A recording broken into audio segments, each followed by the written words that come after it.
is Yesterday. And so I got a chance to see these recently, and both were good movies for different reasons. But again, as always, there are no bad movies. It's just what is it that you want to watch. So, for example, let's start with The Lion King. Lion King is a remake of the cartoon The Lion King that was made in the mid '90s sometime of the last century, as my kids like to say. So if you've seen the cartoon, you're very much going to like the live action version of it. So definitely not knocking the film.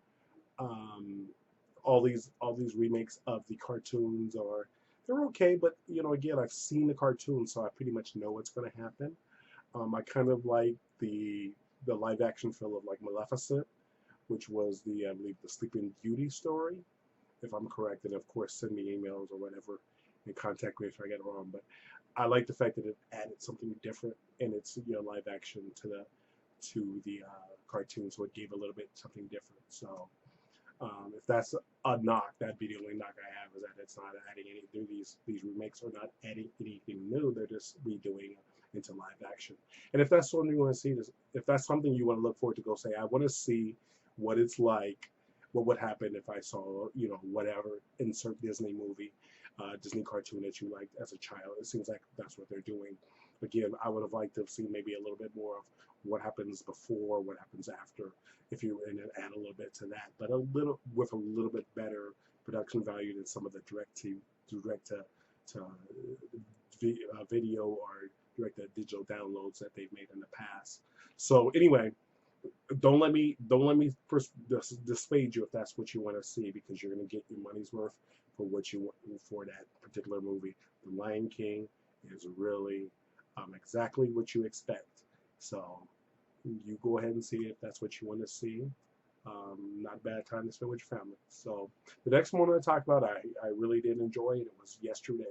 And the premise of this is that a young man lives in a world where the Beatles stop existing after I wouldn't say a disaster, because definitely not a disaster, but something occurs in the film, and after that fact, the Beatles aren't no longer exist.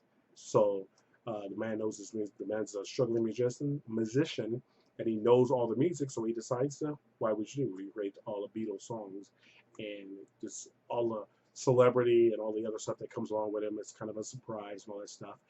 It's a really fun film. It's real funny. It has some real points, because some of the funniest points is the fact that other stuff is missing, and as you go through the movie, you kind of figure out.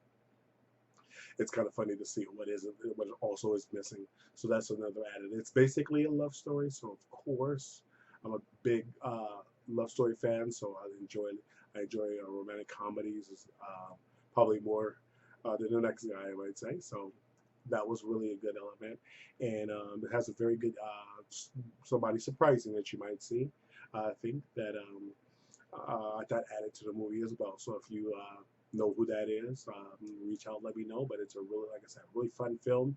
Go ahead and take a look if you have a chance. That is Yesterday, and it's out at a theater near you. Again, if you like comedies, if you like fish out of water tales, if you like romantic comedies, this one's for you.